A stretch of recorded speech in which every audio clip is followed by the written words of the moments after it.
sí? Sí, Ahí sí. ahora sí, se ve. Ya, ya. Es. Entonces, ustedes saben, el potasio es el ion más prevalente en el intracelular, es el catión más abundante y está guardado principalmente dentro de las células, y dentro de la mayor cantidad de potasio está guardado en el músculo. Después viene el hígado, la masa de glóbulos rojos, y una ínfima cantidad del potasio está disuelto en el líquido extracelular y está en un equilibrio entre el ingreso y el egreso, y fundamentalmente el riñón es el responsable de excretar la carga de potasio que uno recibe en la dieta. Las pérdidas gastrointestinales fisiológicas son muy pequeñitas y no tienen una regulación mayor. Así que el riñón es el principal responsable del control del potasio. ¿Y cómo se hace esto en el riñón? Prácticamente la mayoría, el 65-70% se absorbe en el túbulo proximal, el restante 25% se absorbe en el enlace ascendente gruesa de Henle, y la mínima proporción se controla en segmentos distales, en un segmento diferenciado del túbulo distal, y el colector que se llama el túbulo conector, donde el ajuste fino del potasio se lleva a cabo a partir de secreción o de reabsorción.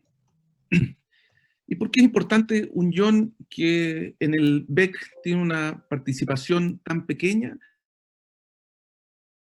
Porque la relación entre el potasio en el intra y el extracelular determina el potencial de reposo de membrana. Es esa la razón por la cual pequeños cambios, pero acelerados cambios del potasio en el extracelular pueden determinar la muerte, o pueden determinar sintomatología eléctrica muy importante. Me salté una. ¿Y cuáles son estos efectos? Ya sea para hipocalemia como para hipercalemia, esta relación puede verse modificada y el resultado neto es el mismo: un trastorno de los tejidos excitables para, por ejemplo, la actividad muscular estriada, para el músculo liso o para el músculo cardíaco. Y con eso ya uno puede ver por qué cambios pequeños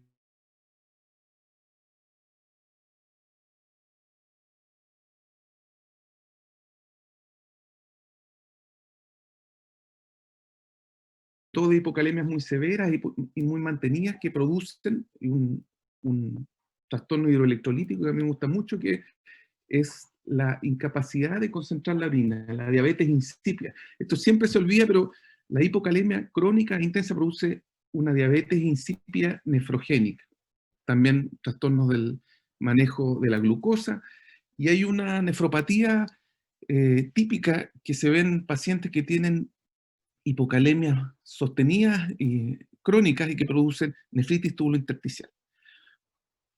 Vamos a ver ahí en los casos clínicos que también los trastornos del potasio, sobre todo la hipocalemia, tiene una estrecha relación con la alcalosis metabólica, y uno de los motivos es que la hipocalemia induce la generación de amonio, y de esa forma la hipocalemia induce y perpetúa alcalosis metabólica.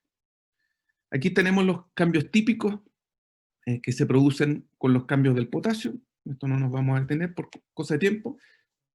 Y terminando ya esta parte introductoria, esto yo lo encuentro sensacional y por eso lo menciono. Esto es fisiología solamente, pero si uno recibiera la carga de potasio que puede recibir por la dieta, rápidamente podría desarrollarse arritmias y arritmias letales. ¿Y por qué no sucede eso? Porque la biología eh, asoció la ingesta de grandes cargas de potasio con la de glucosa, y por eso es que la insulina que se induce cuando uno come alimentos ricos en hidrato de carbono y en potasio hace que el potasio entre a la célula, y eso amortigüe el impacto de esta inyección de potasio en la dieta. Pero eso no basta para explicar cuál es la conducta del potasio, y se ha determinado que existe un efecto, una comunicación directa entre el potasio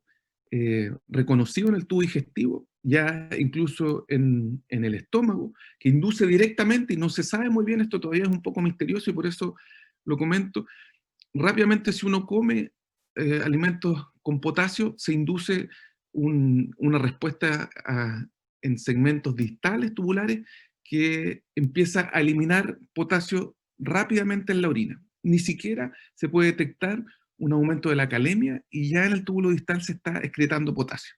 Y eso está medido, y esto es lo último que meto fuera de los casos clínicos, pero me parece muy relevante, es que, por ejemplo, si ustedes reciben la misma cantidad de potasio medida, pesada, en alimentos, y paralelamente reciben la misma cantidad de potasio inyectada, o este no es el caso del experimento, pero con potasio puro, farmacológico, sin alimento, la excreción urinaria de potasio es muy diferente si va acompañado de alimentos que si no va acompañado de alimentos, en este caso inyectado o alimentado. Y esta es la forma de entender por qué, por ejemplo, si uno recibe un par de gramos de potasio para tratar una hipocalemia, por qué si uno recibe un par de comprimidos de Slow K, que son ridícula cantidad de mil equivalentes de potasio, puede tener un impacto sobre la calemia, versus si te comes una palta con un jugo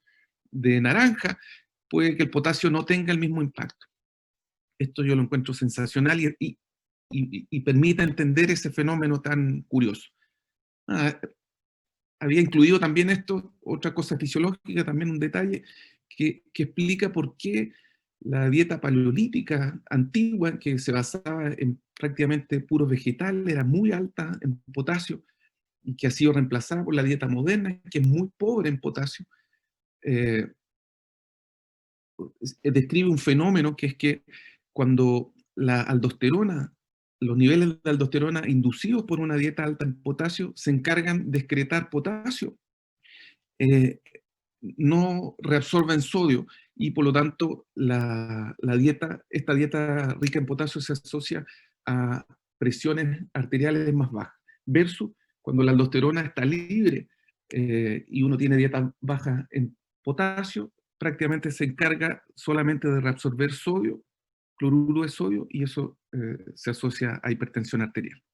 Así que esta es base de los fundamentos de las dietas ricas en potasio, porque tendrían alguna protección cardiovascular. Y a lo que vinimos, caso clínico, este es el caso número 1. Estos son casos reales algunos, y por eso algunos no tienen todos los datos que uno quisiera, y eso lo voy a comentar, y otros son algunos casos descritos en algunas publicaciones que me parecen muy característicos. Son los casos que a uno le toca ver habitualmente, y vamos a ver qué les parece. Bueno, este es un paciente de 60 años, diabético, hipertenso, tiene una enfermedad renal crónica en etapa 3, y su tratamiento habitual era atenolol. Se hospitalizó porque tenía un absceso perianal que requería drenaje quirúrgico. En el preoperatorio, ahí se ven los electrolitos: 138, 4,9, 103, y tenía un bicarbonato de 21. Su creatinina era de 3 miligramos por decilitro y un nitrógeno de 35. La cirugía fue un poco, eh, tuvo inestabilidad hemodinámica y presentó hipotensión en el intraoperatorio, y que esta se manejó con fenilefrina en forma transitoria, y el paciente tuvo una buena respuesta.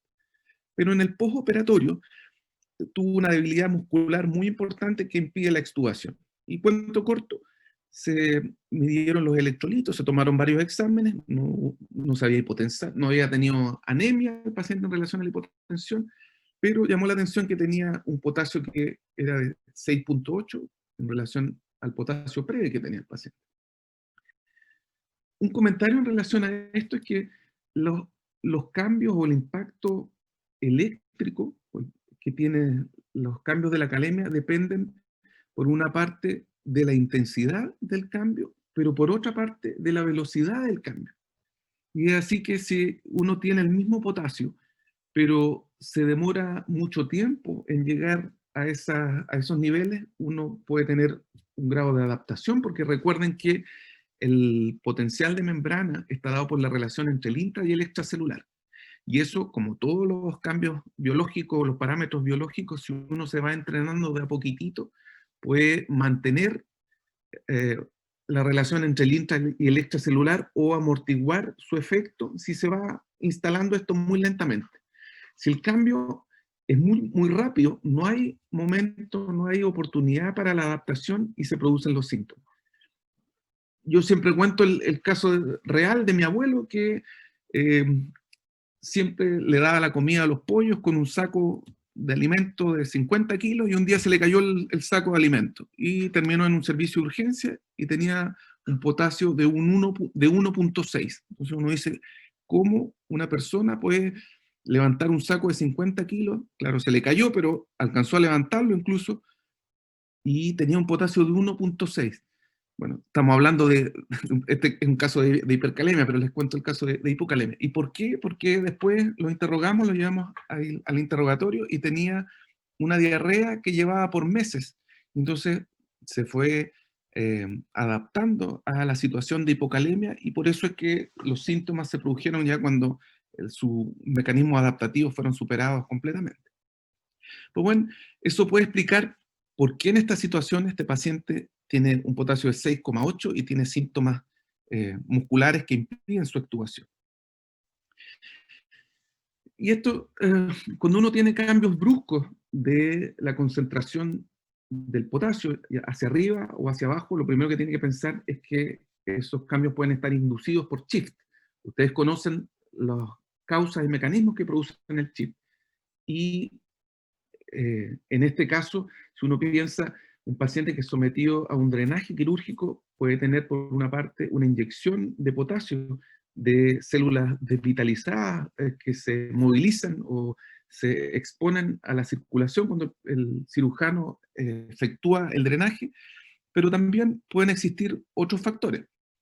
Y en este caso, y por eso es el caso muy docente, el paciente se sostuvo la hemodinamia con fenilefrina. La fenilefrina es una droga eh, clásica, estimulante alfa, que si ustedes ven en el gráfico anterior, está involucrada en una salida de potasio de la célula. Y por otra parte, si recuerdan, en la descripción, el paciente, su único tratamiento era atenolol, beta bloqueador, que inhibe la salida de potasio de la célula. Y eh, en este caso también el paciente tenía un absceso y probablemente ahí había algunas células muertas, que en muchas listas de los libros salen como shift, pero yo siempre las considero que realmente cuando hay destrucción celular, sea la célula que sea, células destruidas por inflamación, por randomiolisis, hemólisis o lisis tumoral, en realidad eso no puede ser considerado shift porque esas células, el shift por definición es de entrada y salida, es fugaz. En cambio, cuando tú destruyes una célula, eso, ya ese potasio no puede entrar a esa misma célula y por lo tanto queda un poco fuera de la descripción de shift. Otros mecanismos que producen ya salida del potasio de la célula, ustedes los conocen, la acidosis metabólica, la hipertonicidad, y eso también hay que tenerlo en cuenta en un paciente diabético, eh, y otros fenómenos como la inhibición de la actividad de la insulina o eh, algunos fenómenos como en relación eh, a la hormona tiroidea. Caso clínico número 2.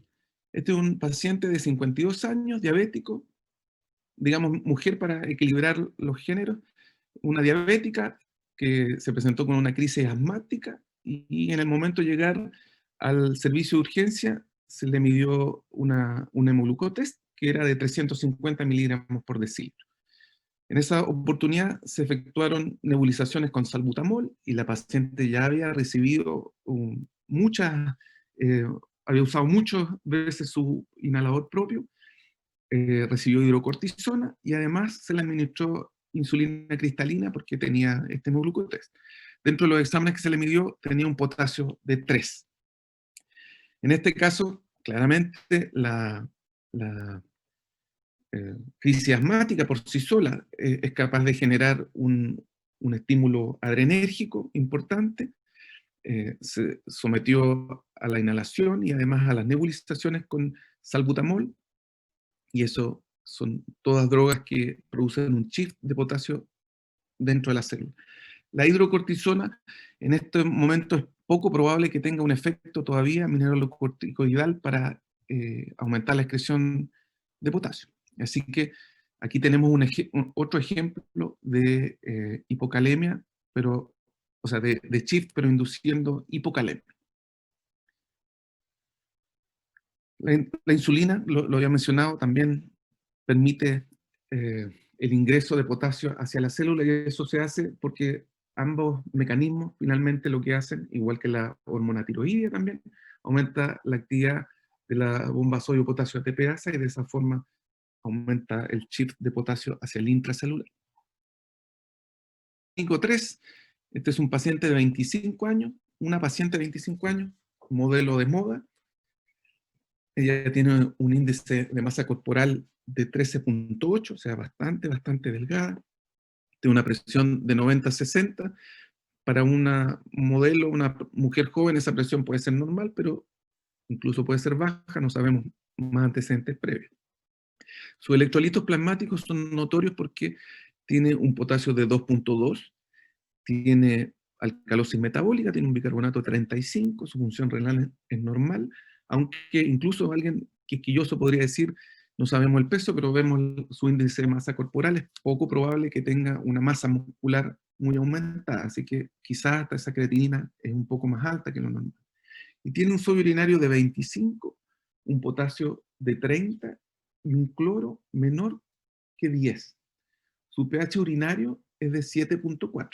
Este caso es real, no está descrito eh, un elemento importante, que es que los electrolitos plasmáticos, todos los trastornos hidroelectrolíticos, uno debiera ver el equilibrio de los electrolitos plasmáticos con los electrolitos urinarios.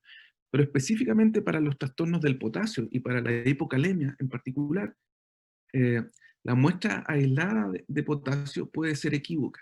¿Y por qué? Porque yo les mencioné que la hipocalemia produce una diabetes insípida nefrogénica, una dificultad para concentrar la orina. Y por lo tanto, los electrolitos que podemos ver en una muestra aislada pueden estar diluidos. Y en ese caso, y solo en ese caso, a diferencia de otros trastornos hidroelectrolíticos, se recomienda una recolección de orina de 24 horas para ver los electrolitos. Y en ese caso, cuando uno tiene un potasio urinario que supera los 30 o los 20, según el libro que uno revise, uno puede decir que hay un riñón que pierde potasio, o que al menos no ahorra potasio en relación a una situación de hipocalemia. Recientemente se han publicado, y eso viene en unas diapositivas posteriores, una relación entre potasio urinario y creatinina urinaria, análoga a otros índices que utilizamos clínicamente, y que dice que si uno tiene un potasio en la orina que es más que 13 o más que 15 según distintas bibliografías, el potasio, o sea, el riñón no es eficaz en retener potasio adecuadamente. Pero en este caso, si vemos, esta es una modelo que está muy delgada y que eh, tiene alcalosis metabólica, con un cloro urinario muy bajo, con un pH en la orina que está muy alto, y con un potasio que está bastante alto para su situación de hipocalemia. ¿En qué situación uno puede ver eso? La hipocalemia es producida cuando no es por shift, porque uno tenga una ingesta disminuida de potasio. Eso es bastante raro. Cuando uno tiene animales de experimentación y los somete a una dieta cero potasio, que no existe en la naturaleza, son dietas sintéticas, todos los alimentos tienen alguna cantidad de potasio, las ratas se demoran 21 días en tener hipocalemia. Y por lo tanto, un ser humano, por muy mal que se alimente, solamente por una ingesta disminuida, es muy poco probable que desarrolle hipocalemia. Y por lo tanto, hay que buscar otros motivos de hipocalemia. Ellas son las pérdidas cutáneas, también muy pobres, y finalmente son las pérdidas significativas de potasio van a ser gastrointestinales y renales. Cuando uno tiene pérdidas gástricas, como en el caso de nuestra paciente, muy probablemente inducidas por vómitos inducidos o por uso de laxantes o pacientes que tienen diarrea crónica, esas pérdidas de potasio se asocian también a pérdidas de sodio, de cloruro de sodio, y finalmente estas pérdidas originalmente gastrointestinales se amplifican por pérdidas renales de potasio. Y se va a entender un poco mejor de esta forma. Una paciente que vomita, que usa laxantes o que usa diuréticos, tiene una pérdida de volumen extracelular.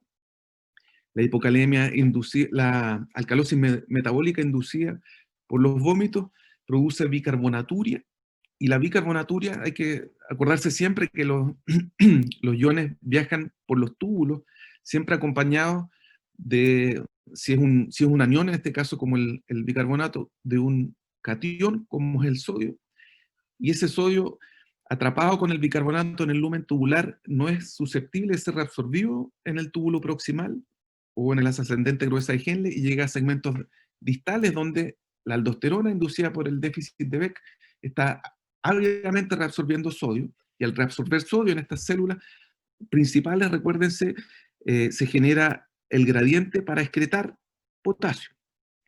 Por otra parte, si llega la pareja sodio-bicarbonato a este segmento, se reabsorbe el sodio, queda el anión libre en el túbulo y eso produce un gradiente eléctrico que favorece la excreción de potasio. Y por eso es que la bicarbonaturia produce un aumento, una secreción aumentada de potasio, como en el caso de esta paciente.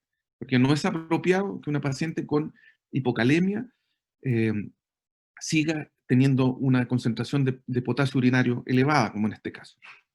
Ahora, también el potasio, el bicarbonato, la bicarbonaturia de esta paciente explica que el pH urinario esté alto. El gradiente o la oferta de sodio a nivel distal, como muestra en este gráfico, es lo que estábamos viendo en la diapositiva anterior. Mantiene por una parte el gradiente eléctrico y también mantiene el flujo tubular. Y es el flujo tubular el que permite que uno siga excretando potasio a pesar de que el sodio se absorba en forma tan importante aguas arriba. Caso clínico 4. Este es un hombre de 38 años que HIV positivo, tiene diarrea crónica y cuando se presenta eh, para esta toma de exámenes tenía un potasio de 2.2, tenía un bicarbonato de 16, tiene una acidosis metabólica. Si uno calculara el anion gap con anion gap normal, tiene una creatinina de 1.4, tiene un sodio urinario que no alcanzamos a medir en esta medición. Este paciente sí tiene un potasio urinario bajo, apropiadamente bajo en relación a la hipocalemia, y también tiene un pH urinario elevado, cosa que llama la atención para una situación de eh, acidosis metabólica. Y este paciente, cuando lo vemos, tiene déficit de Beck, tiene pérdidas gastrointestinales importantes de sodio, pero también de potasio, tiene una acidosis metabólica, ya dijimos, con anion gap normal, hiperclorémica. Si uno mira, eso no está escrito, yo siempre, esto es una contribución personal, así que no la repitan porque no es académica. Este paciente tiene una hipercloremia relativa. Si ustedes miran la relación entre el sodio, que está en el límite inferior de la normalidad, y el cloro, que está en el límite superior de la normalidad, no podemos decir que tenga hipercloremia, pero por eso yo digo, tiene una hipercloremia relativa. En esas situaciones, y uno sirve para verlo sin hacer ningún cálculo, pero después si ustedes hacen el cálculo, tiene su acidosis metabólica es con anion gap normal. Y si miramos, y si calculamos, ahora estamos hablando de potasio, pero estas situaciones van de la mano.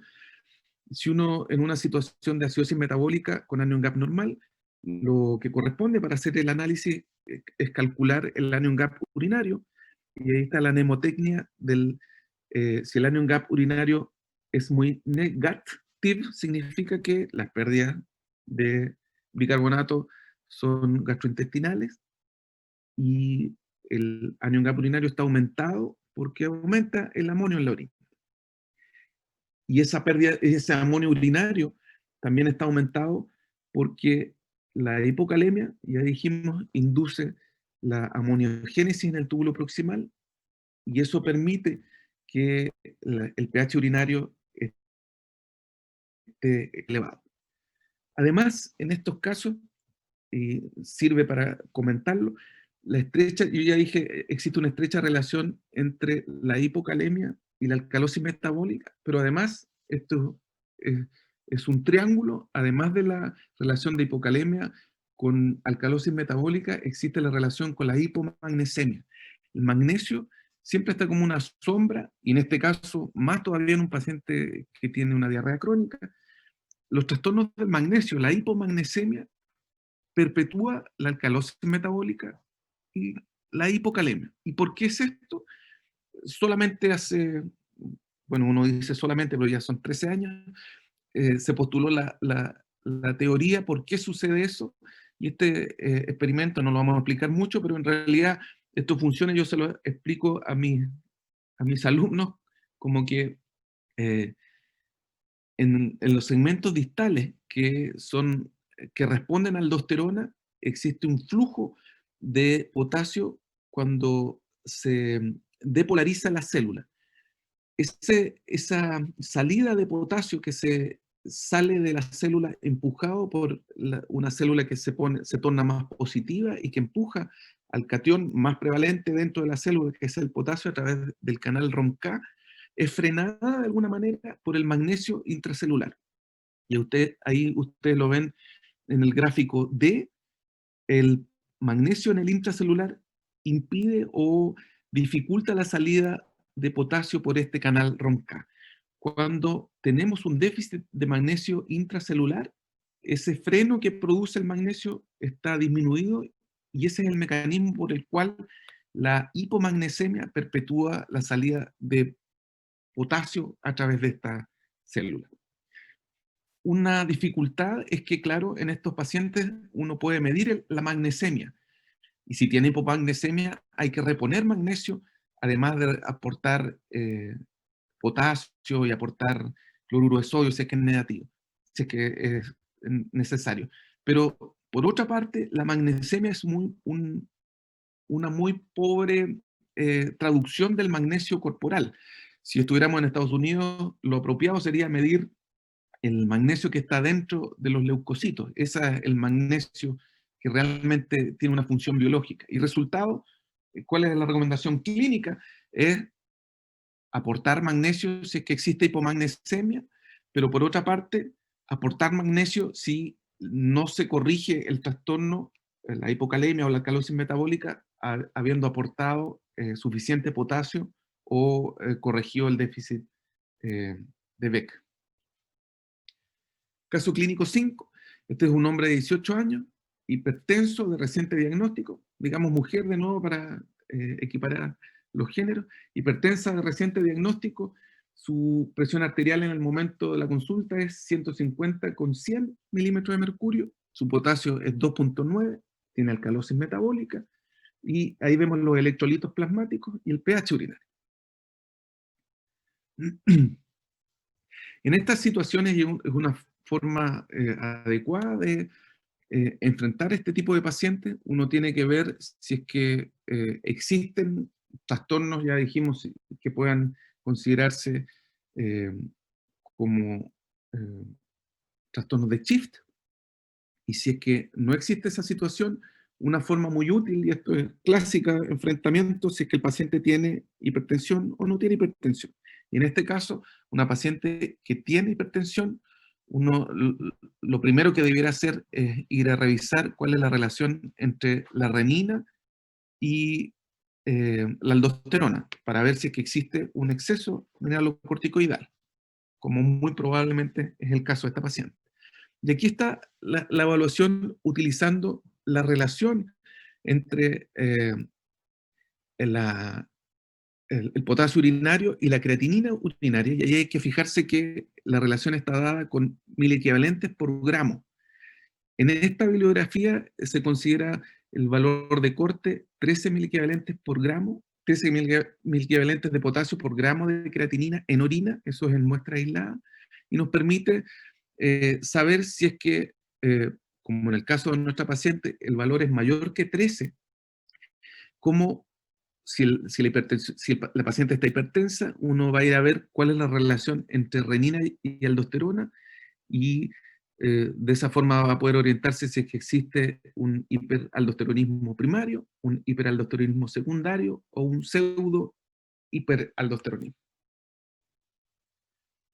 Ahora, si uno considera, no precisamente en relación a esta paciente, pero también eh, en relación al estado ácido base de la paciente, eh, está todo el grupo de pacientes que tienen hipocalemia, que tienen pérdidas inapropiadas de potasio en la orina, pero tienen acidosis metabólica y no alcalosis metabólica como lo más frecuente, y ahí están los distintos tipos de acidosis tubular renal, o los pacientes con alcalosis metabólica como la paciente que vimos, y ahí en realidad la diferencia fundamental es la presencia de hipertensión o la presencia de presiones normales o bajas, incluso como en algunas tubulopatías. Esto lo incluyo ahí para que lo revisen solamente, pero está resumido cómo uno enfrenta los distintos trastornos del potasio desde la medición, considerando si es un trastorno real o no, si es chip, y después cómo utiliza los electrolitos en orina. Y fíjense, si no me equivoco, este es del Brenner, de la última edición del Brenner, y aquí considera valores de corte de potasio en la orina, la relación, el índice potasio creatinina en orina de 15. Este es un caso muy bonito porque lo tuvimos en un paciente del Hospital Naval. Este es un hombre de 80 años que tenía una trombocitosis esencial, estaba en tratamiento con hidroxiurea y estaba hospitalizado, ya no me acuerdo exactamente, pero pongamos que era una neumonía. Y en su hemograma tenía una trombocitosis que estaba fuera de control en relación a sus terapias previas y tenía 1.150.000 plaquetas. Y me llamaron a verlo porque tenía un potasio de 7.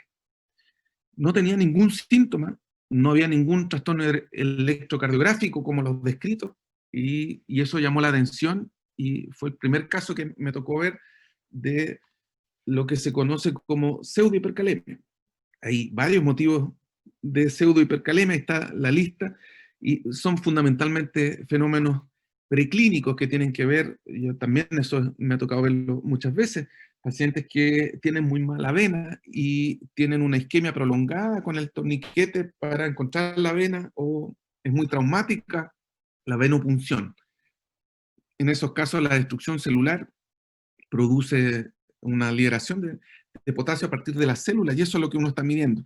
Es muy evidente cuando hay hemólisis de las células. Y en este caso en particular, y eso es lo bonito o entretenido para demostrarlo, se sospechó un fenómeno de pseudohipercalemia en relación a la trombocitosis tan importante que tenía este paciente, y lo que hicimos fue algo muy entretenido, que eh, tomamos 2 muestras, en la el servicio de medicina del Hospital Naval está en el 6º piso y el laboratorio está en el 1.er piso. Y normalmente las muestras se mandan por un tubo neumático. Entonces, uno de los tubos se mandó normalmente, como se hace de rutina, por el tubo neumático que lo llevó hasta el laboratorio, y el otro tubo lo llevó al interno, caminando, ni siquiera se fue en el ascensor, fue caminando y lo llevó en su mano, una preciosa carga, y los valores fueron en esa oportunidad, la repetición fue de 6,5 el tubo neumático y 4,5 el tubo llevado por mano. Así que ese es un fenómeno importante, eso se ve en trombocitosis muy importantes, también algunos linfomas o leucemias con gran celularidad. También se ven algunos casos, por ejemplo, a mí me toca ver algunos pacientes que se dializan en centros periféricos, centros de diálisis periféricos, que les toman una muestra en la mañana y esa muestra se queda en una gradilla hasta la tarde en que llega al laboratorio central, y ahí se han producido fenómenos de hemólisis, y eso produce hipercalemia. Es súper importante considerar estos fenómenos porque imagínense que lo que pasa si uno tira todas las medidas antihipercalemia en una situación en la cual no existe hipercalemia. Caso clínico número 7. Esta es una mujer de 63 años, hipertensa, diabética, tenía una enfermedad renal crónica etapa 2. Sus tratamientos son metformina, atorvastatina y aspirina. Tiene una presión que no está óptimamente controlada, tiene una proteinuria, sobre todo porque tiene una proteinuria medida expresada ahí en índice de 1.5 gramo en gramo y tiene un potasio de 5,4. Esta paciente es muy importante y quiero que se acuerden, bueno, casi todos los casos que hemos hablado, hay algunos más raros, pero esta paciente la van a ver repetidamente en los policlínicos, en los consultorios, es muy, muy frecuente esta paciente. ¿Y qué es lo que tiene esta paciente? Fíjense, tiene una hipercalemia, que no es una gran cosa, se asocia una amiguita en este ejemplo de acidosis metabólica, pero pudiera no tener acidosis metabólica. En este caso tiene una enfermedad renal crónica etapa 2, y si uno considera los trastornos del potasio, generalmente se ven en etapas muy avanzadas de la enfermedad renal crónica porque se inducen fenómenos adaptativos que hacen que fundamentalmente el potasio que se elimina tan finamente, como dije inicialmente, a nivel tubular, se puede excretar por el colon. Así que uno dice, un paciente que tiene una enfermedad renal crónica etapa 2 no debiera tener hipercalemia. ¿Y por qué tiene hipercalemia? Y fui muy cuidadoso en poner ahí sus medicamentos, ninguno inductor de hipercalemia, aunque esta paciente, yo insisto, viendo su IPC y siendo diabética, hipertensa, debiera estar con algún medicamento inhibidor del eje renina-angiotensina. No lo tiene, y entonces, si es que uno fuera estricto, hace el análisis, esta paciente tiene una renina baja y tiene una aldosterona inapropiadamente normal para la hipercalemia. Recordemos que la hipercalemia es el principal estímulo para la secreción de aldosterona, o incluso puede estar baja. Esto se llama hipoaldosteronismo hiporreninémico, y es extremadamente prevalente en pacientes diabéticos o en pacientes que tienen, entre comillas, envejecido su intersticio, que es donde están las células que producen la renina. Y esto hay que tener en cuenta, y a veces no se entiende muy claramente. Recuerden que la aldosterona, el estímulo directo para la secreción de aldosterona, y ya dije, el principal estímulo para la secreción de aldosterona es la hipercalemia. Pero la hipercalemia que se produce en las suprarrenales necesita un tono de angiotensina para producir su máxima secreción o su máxima respuesta de secreción de aldosterona. Y por lo tanto, cuando la secreción de renina está reducida por estos fenómenos que enferman a las células a nivel renal y que disminuyen la secreción de renina, el eje está disminuido y la secreción de aldosterona es subóptima o no es apropiada para el nivel de calemia del paciente. Esto es, insisto, es extremadamente frecuente. Muy pocas veces uno realmente mide la renina y la aldosterona porque es fácilmente reconocible esta situación. ¿Y cómo uno puede manejar estos casos? Salté la diapositiva. Bueno, viene más adelante, favoreciendo los mecanismos que eliminan potasio. Ahora, en este caso, imaginemos que esta paciente venía utilizando medicamentos para proteger la, digamos, prevención de progresión de su enfermedad renal y sobre todo el manejo de la proteinuria, y está utilizando un NIECA, un ARA2 o espironolactona, y uno quisiera conservar esos mecanismos por el beneficio cardiovascular y renal. Debiera tratar por todos los medios de evitar tener una ingesta importante de potasio y tener otras drogas que favorezcan la retención de potasio. Aquí hay algunos ejemplos, y ustedes se fijan, muchas de las drogas que uno utiliza y que tienen muchos beneficios, o en el caso de algunos inmunosupresores que uno está obligado a usar en el trasplante, como los inhibidores de la calcineurina, tienen importancia y tienen distintos mecanismos para aumentar la calemia.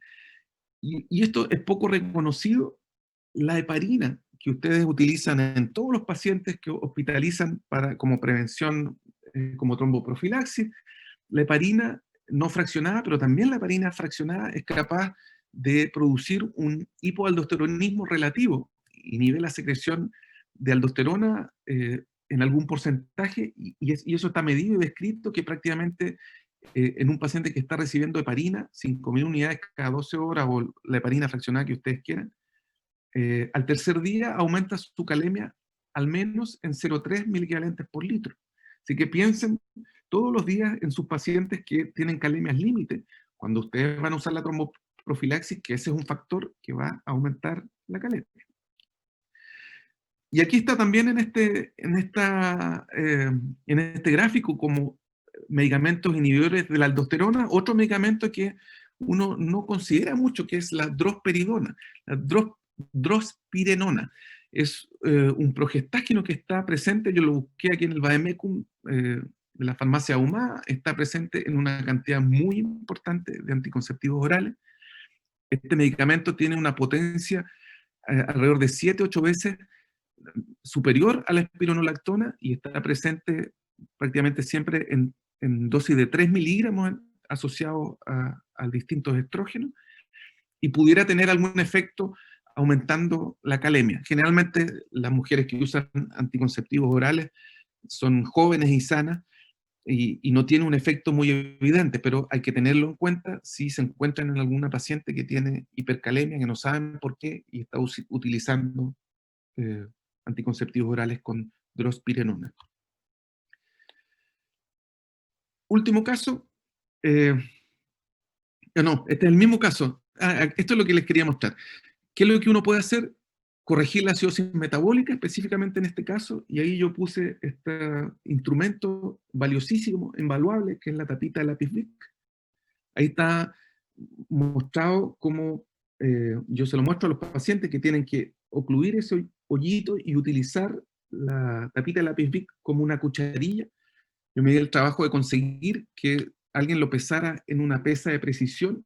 El contenido de la tapita de lápiz Bic son 940 miligramos de bicarbonato, y uno puede titular cuántas tapitas de lápiz Bic. Yo le pongo en la receta medidas para que no se vea tan ordinario, pero son tapitas de lápiz Bic que ustedes pueden ir titulando para corregir la acidosis metabólica y, por otra parte, para lograr el efecto, el mismo efecto que teníamos en nuestra paciente vomitadora, incluso si es que es superado el transporte máximo de bicarbonato, ese mismo bicarbonato, esa misma bicarbonaturia puede arrastrar potasio en el túbulo y superar o aumentar el... Si no es suficiente con eso, y a lo mejor paralelamente con eso, podemos utilizar diuréticos de asa para lograr el mismo efecto de barrer el potasio en el túbulo, en segmentos distales, y de esa forma lograr que esta paciente tenga un potasio bajo y que incluso logremos mantener o agregar un inhibidor de la ECA para bajar esa proteína. Muy importante en pacientes con hipercalemia, el consejo dietético. Hay que considerar que todos los alimentos tienen potasio, pero hay algunos alimentos que son más ricos en potasio, los higos secos, que ahí están top one, pero yo siempre menciono la palta, sobre todo en la quinta región. La gente come mucha palta y la palta tiene muchísima cantidad de potasio. Siempre, y en el mismo gráfico que yo les mostré originalmente, el plátano es considerado como de las drogas, de los medicamentos, perdón, que tienen más potasio, pero existen alimentos mucho más ricos en potasio. Otra cosa muy importante es que ustedes, a estos pacientes que tienen enfermedades cardiovasculares, dicen que tienen que restringir la sal. ¿Y qué es lo que hace una persona que le dicen que tiene que restringir sal? Compra un sustituto de la sal. Sustituto de la sal, que el más abundante es la biosal, que va desde el celeste, que tiene un 33% menos de sodio, o sea, un 33% de ese salero es cloruro de potasio. La verde, que es la más habitual, que tiene un 50% de cloruro de potasio, y la gris, que tiene un 66% de cloruro de potasio. Así que eso hay que decírselo a los pacientes, no solamente que restrinjan el potasio en la dieta, sino que también específicamente y expresamente que no usen sustitutos de la sal. La nova sal la dejé para el final porque esa tiene un 94% de cloruro de potasio. Así que la gente que usa nova sal prácticamente usa cloruro de potasio en su dieta. Eso es importante porque es muy frecuente, muy frecuente. Ahora, las hipercalemias no solamente dependen del valor absoluto, ahí yo ya algo les había adelantado con la historia de mi abuelo, depende también de la cronicidad con que se haya instalado y eso genera los cambios eléctricos. Y por eso me gusta esta clasificación que incluye el valor absoluto de la calemia, pero también los cambios electrocardiográficos para considerar una hipercalemia como severa. Se fijan, no solamente basta con tener un valor absoluto de potasio, sino que aquellos calemias que tienen trastornos electrocardiográficos atribuibles a la discalemia también son más graves. Aquí está un manejo de la hipercalemia extendido. Solamente aquí resaltar esto, se los dejo para que lo revisen, pero resaltar algunas drogas que tengo entendido que están próximas a llegar, como el circonio, que es un medicamento que muy probablemente pudiera tener un rol paralelo o muy parecido a las resinas de intercambio sódico, de intercambio catiónico, que en algunas publicaciones se ha dicho que tienen algunos riesgos de salud. Hay que considerar que yo les dije que en la medida que cae la velocidad de filtración glomerular, va siendo más dificultoso el control de la calemia. Y aprovecho de decir eso, así uno entiende, por ejemplo, qué es lo que pasa en pacientes que estando en diálisis, por ejemplo, que están anúricos, uno les administra espironolactona. ¿Y por qué sube el potasio en un paciente que recibe espironolactona? Y eso es porque los mismos mecanismos excretores de potasio que se van induciendo a medida que aumenta la enfermedad renal crónica o que disminuye el riñón funcional, eh, participan en la excreción colónica de potasio y la espironolactona puede bloquear eso. Bueno, en la medida en que va cayendo el riñón, o sea, uno va aumentando de etapa de enfermedad renal crónica hasta llegar a la diálisis, el manejo del potasio ya se va haciendo cada vez más dificultoso. Y los pacientes con enfermedad renal crónica tienen muchos motivos para tener hipercalemia, fundamentalmente porque van coleccionando, van eliminando sus mecanismos compensatorios que manejan el potasio, pero también por las drogas que utilizan, ya vimos ahí en esa diapositiva previa, que se utilizan para el beneficio cardiovascular y renal sobre todo, que son potenciales inductoras de hipercalemia. Este sí que es el último caso, un paciente de 73 años que tiene una enfermedad, una insuficiencia renal etapa 5, está en hemodiálisis hace 5 años, hace 8 años, se dializa, y estos son casos de la vida real. También yo le digo a los internos y alumnos que pasan conmigo, este es un tatuaje, esto tienen que tatuárselo porque les va a servir para salvar vidas de pacientes. Este es un paciente que se dializa lunes, miércoles y viernes, y este es un fin de semana largo, es un viernes y el lunes es feriado, lunes y martes es feriado, y este paciente llega porque el miércoles se dializó con dificultad porque su acceso vascular, que es un catéter tunelizado, ya estaba fallando y no se pudo completar la diálisis, llegó el viernes, no se dializó, y llega, él es anúrico, ya lleva tanto tiempo en diálisis, es anúrico, y tiene una ausencia de accesos vasculares, este era su último acceso vascular. Los cirujanos vasculares en su hospital ya no están, porque ustedes están de turno en la urgencia, y esto es un drama. Y esto es un drama de la vida real, porque esto sucede y sucede frecuentemente.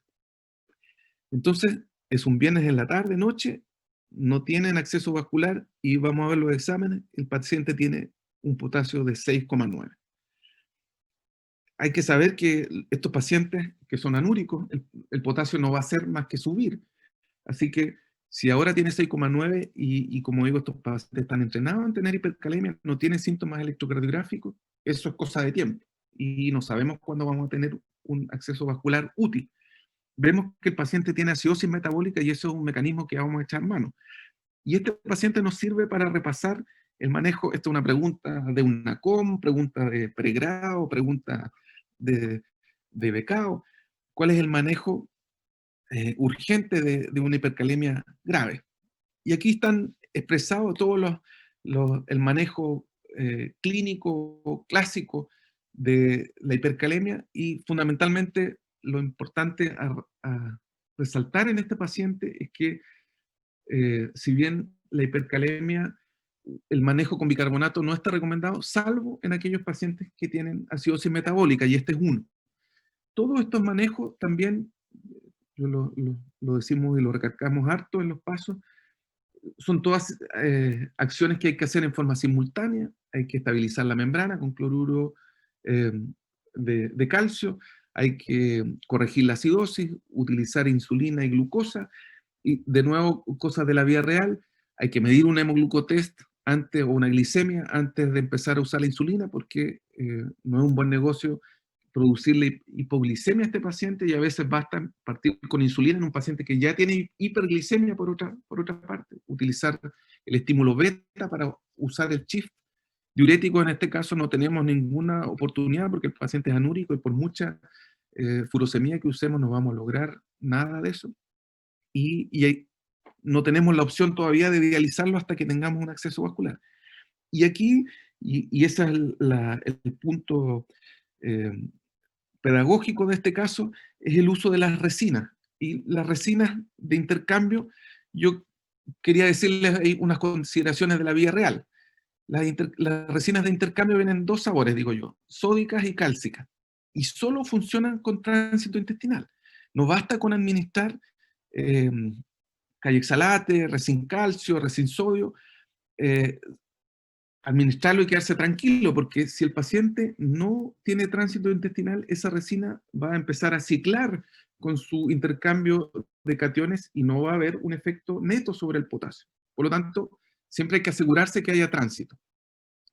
Otro factor importante es que tienen una latencia en el inicio, y eso lo pongo subrayado, en el término de la acción. ¿Qué significa eso? Eh, Quizá van a ser muy eficaces en controlar el potasio, pero a veces ese control del potasio se produce al segundo, al tercero, al cuarto día. A veces incluso cuando ya se corrigió la hipercalemia, y a mí me toca ver pacientes que empiezan, uno poco elegante, tiene que empezar a corregir una hipocalemia en un paciente que ingresó con hipercalemia, porque el efecto de este medicamento fue retardado. Y por otra parte, eso es lo que les había mencionado, y por eso tiene lugar la aparición de nuevas drogas para intercambiadoras o quelantes de potasio, el riesgo publicado de perforación colónica y peritonitis. Yo nunca he visto eso, pero algunos colegas me han dicho que lo he visto, y esto, los nefrólogos usamos muchas resinas, pero está descrito y hay que tener ojo. Yo no sé si tiene que ver, pero probablemente esté asociado a que los americanos, que son quienes más publican en relación a esto, utilizan las resinas con sorbitol para asegurar el tránsito intestinal.